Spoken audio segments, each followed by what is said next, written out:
Hello guys, this is Sora from Computer Geeks and welcome to the 7th tutorial of C programming language.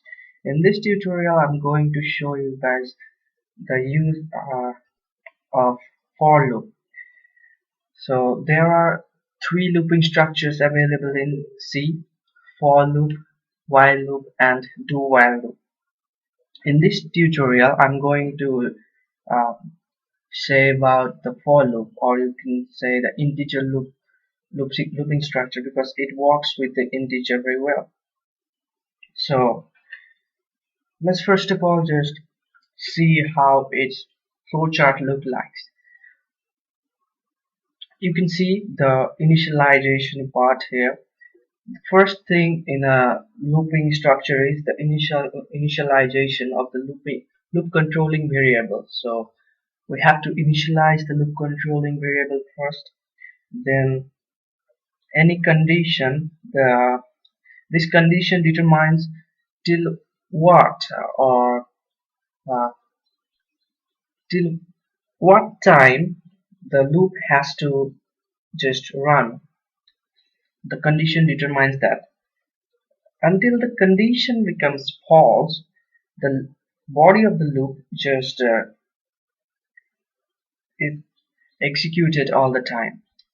When the condition becomes false, it just exits from the looping block, you can say. And after looping body, there is another part which is known as the updation part, where you can just increment the you can say the loop controlling variable or decrement the loop controlling variable. Simply you can say, let's say that the updation part. So generally what it does, it checks the condition, then performs the body of the loop, then updates it and checks the condition again if it is true or not.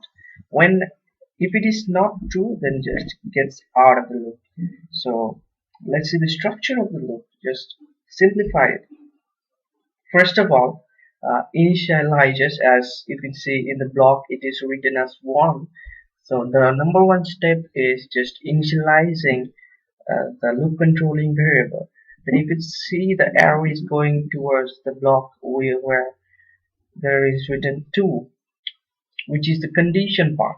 In the condition part, it is checked if the loop controlling variable or whatever condition is given there is satisfying or not. If it is satisfying, then you can see the down arrow there, the true part, which is the third part there, and it will just perform those statements in the for looping, you can say for block, which is just these braces. In between these braces, you have to remember one thing: if there are not multiple lines or multiple statements in between any for block, then you should not use the braces.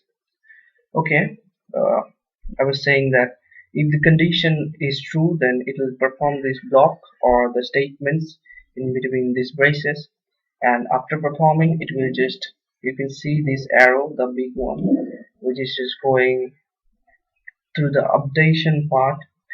It means after performing those statements, it will go to the updation part and update.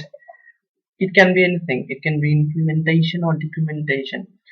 It will just update the loop, or I should say loop controlling variable, and you can see it is the fourth part. After updating, it will check the condition again, and the same procedure again. It will check if the condition is true or not. If it is true, it will perform the loop again and again and again till it becomes false. When it becomes false, it will just get out of the loop. So that's a structure of any for loop. So let's see this thing in a program. We will print 10 numbers using for loop. Let's just see. Declare the loop controlling variable, which is int I. Alright, now for, as the structure said, I equals to 1, it is the initialization part. I less than equals to 10, it is the condition part, and I plus plus. I should just tell you that I plus plus means, or I plus plus is equivalent to I equals to I plus 1. uh, I think you know that, or if you don't, it's no matters. Then just print it.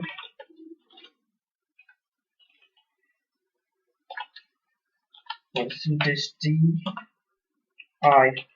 Let me just take a space in between, and at the end a semicolon, and now just run this thing. You can see the numbers are showing here: one, two, one space, two space, three space, dot dot dot, 10, and one space at the end too. And if you want this thing to be shown one line after, then you should just add this thing backslash n, which means the new character line. You can see this output now. One line after two, three, four to 10. So that was easy. Thanks for watching. Hope it was helpful for you. If it was helpful for you, just hit like and share this video with your friend and family. Comment down below if you are facing any problem with this, or if you have anything to say about it. And don't forget to subscribe our channel.